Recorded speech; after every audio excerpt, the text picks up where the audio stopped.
This is Flowery. He is a golden flower in a glass jar that he views the rest of the world from. This is Flowery in a dark world. He's like a guy, ostensibly a human, and he aura-farms from time to time. Flowery in this form and Flowery as a flower are the same guy, and there's only one of him. This is Flowery in two different places. He is arguably still one guy, but two different things now. He's in two separate places. Just absolutely bleeding petals out of where his intestines should be if he was a real human. When you go back to the light world, he looks a bit like a flower cut in half because that's what he is. And when you go digging around in the dirt that he stuck his legs inside of, you find a packet of seeds that Chris, our protagonist, decides to pick up. On the packet of seeds from the golden flower are tons of warning labels. This particular set of information has led to a lot of speculation. Hey fellas, Onus here, and welcome back to With a Y, and today I want to talk about why we need to stop this guy from multiplying. It is like of the utmost importance and one of the greatest issues facing our community in the modern day. As soon as like people beat Delta in Chapter 5, there were like two lines of thinking they immediately jumped to when thinking about what these seeds could be. From the craziest Deltarune player in the world, I've not seen anyone talk about Chris taking the golden flower seeds yet. That's literally how Chara poisoned himself in Undertale. What's up with that? When you interact with the seeds in the light world, which Chris now keeps tucked away in their pocket, seeds, the seed of a golden flower. The seeds stick to everything and cannot be thrown away. The seeds for the golden flowers that eventually become Flowey in Undertale are described in one of Alphys' entries as always sticking to you and won't let go. As we all know, those seeds did manage to actually birth new life. And this particular parallel has a lot of people tweaking at the gills, mostly in fear about what is going to happen to Chris as a result of having these seeds on their person. From Leaf Lemon, fitting name, packet of seeds from the golden flower. They are covered in warning labels. I don't like this plan anymore, Carol. The implication here is that Chris is going to use them for something dangerous to themselves, which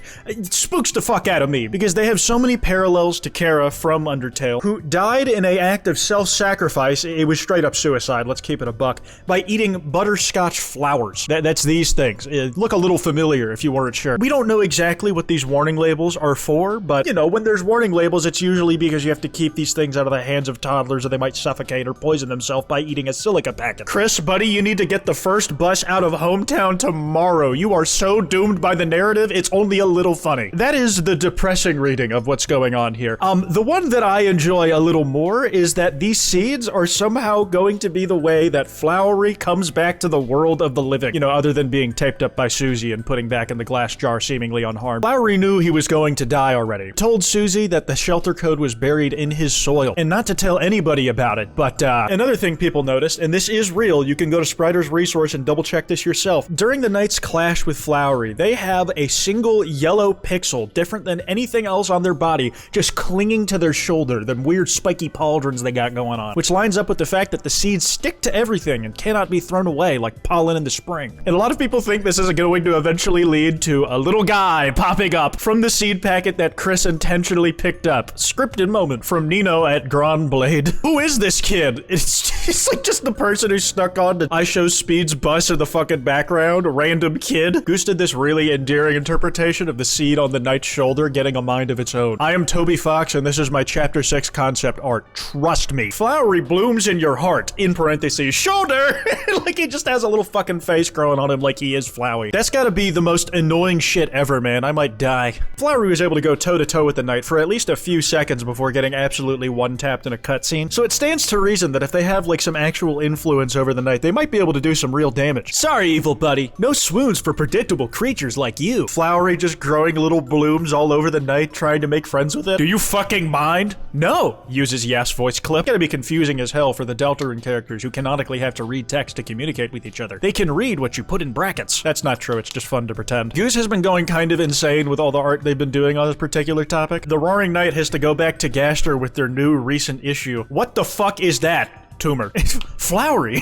Dude, I was around some of my IRL friends the other day and I caught myself saying Gerona and Flowery out loud. I am beyond cooked and it's actually really embarrassing. I haven't done Deltarune in like 2 weeks and I'm still fucking thinking about it even when I'm not on the job. And then eventually Goose just came cooking with this entire comic. One Gaster is working on Chapter 7 when the Roaring Knight with Flowery in tow comes crashing through the door. Please, Doc, you gotta help me. What the fuck do you want? Stop shaking me, he says in Wingdings. Not canon, he would say all of this in all caps. Doc, I need you to fucking kill this thing, please. glue. Yeah, that is what you're acting like, man. Whatever you say to him is probably gonna stick, but he's not gonna care that much. In Gaster, deflating like a Lancer talk sprite, just can't understand why. He seems like a delightful little companion to have. Because if I have to hear about San Francisco one more time, I'm gonna start the roaring today. Here I come, San Francisco! And he's able to do 10 TV time text with like the little visuals. That's canon, by the way, if you didn't know that. I mean, he isn't really hurting you though, so like, it's an invasive procedure, and you should really only do stuff like this if it's medically necessary. Flowery just patting the roaring knight on the shoulder. Stop looking at me like that, Dash. All right, you fucking close that little slit of yours. It is way too goddamn wide. There, evil buddy. We'll get along soon enough. Then you can meet the rest of the boys. Why does the knight have polyphemus? Is that's why its damage output is so good? Cool, man. Fish named Wally decided to do a parallel where it's like a similar concept has existed in the past where Flowey from Undertale just snakes its way around Papyrus to like guide him around and teach him how to do shit. You two are also doing a best friends fusion day? You bet. Liar. Just the parasite and the host body being in different roles compared to each other is very amusing to me on this. The thing is, we're looking at a whole packet of seeds. This is a single flowery bot that we're dealing with. Some people are afraid that it's gonna go more like this. Just a bunch of floweries ganging up on the traitor Chris. Just getting the fuck beat out of him, man. I've been seeing so many good clips from Deltarune Connected. I gotta cover that one of these days. The thing is, like, versions of this, now all of the flowery on the knight's shoulder shit is a bit recent, but they're just being a complete gigantic army of floweries is a pretty old concept in terms of Chapter 5 fanon, where basically people were doing this since June. From Delta Sanic, cool name. Imagine a dark world in here, 500 floweries. Your dad's my best friend, like just a big fucking poster on the wall for that. From Cat Lover 0702, Sneakers O'Toole, a hypothetical Chapter 6 where there's just a ton of little baby floweries walking around because Chris kept the motherfucker in their pocket on accident. And my favorite bit of like all the hypotheticals that have a bunch of little flowery juniors running around is that Ralse is in immediate distress. He can mourn the loss of a single flowery, but only because he thought he'd never have to deal with him again after that. And there's some precedent for this because there's tons of like flowery themed items all throughout Chapter 5's Dark World that have a smidgen of his personality baked into him and also his face. Lattery, for one, might be my favorite. Signery as well, which you can make blow up if you completely ignore its tutorial advice on one of the platforming puzzles. There's Spikery, who blocks your way for some fucking reason. Dude, I never even ran into Chara. I don't know where the hell this thing even is. And Shrubbery is the one that you are going to see first, and it has kind of the least amount of personality, if I'm being honest. And you can like piss Ralse the fuck off by like making him bring Lattery to his Castletown room. Wokey Fox has their new OCs. Fuck, I forgot I had that seed packet in my back pocket. Flowery Jr.'s just running all over the place, and they come full grown with his head, but they have to grow the rest of their limbs later to become full humans. The life cycle of a flowery is a delicate thing. Big brother Ralse guiding the Flowery Juniors, just resigned to his new station in life. Even if he hates the face that they wear, I don't think Ralse would kill these kids just yet. Fucking Susie with the dumbass face on from Leg Eater. They got hungry. They fucking killed him! Ralse should have gotten them when he had the chance. Holy fuck. That was bad, dude. Oh my god. Didn't even let him finish mid-stream. That shit is fucked up. It is very funny that in the scenario presented earlier, the knight had to carry around a flowery remnant on their shoulder, like Ralse does if you get the flowery scarf. Ralse's ultimate weapon. Yeah, I'm sure he's really fucking happy about that. You have a lot of people doing Kalshi odds predictions on what they think will happen with the seed packet in Chapter 6 and 7. Basically this, from Danny Boy 2700. We must have more.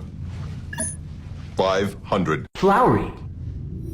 It's a good bit. It's a good bit. There is a truly ridiculous amount of flowery to go around between the seed packets, and we might not have even seen the most that we could through all this. There's a fan animation from It's Croapy. Ralse looking mad as hell with just flowery faces littered fucking everywhere, dude. Hey, Raleigh. I hate that face. Hey, Ralse. Huh? Oh, dude, I would have actually killed myself on the spot. If I was Ralse, I would have jumped on the spike.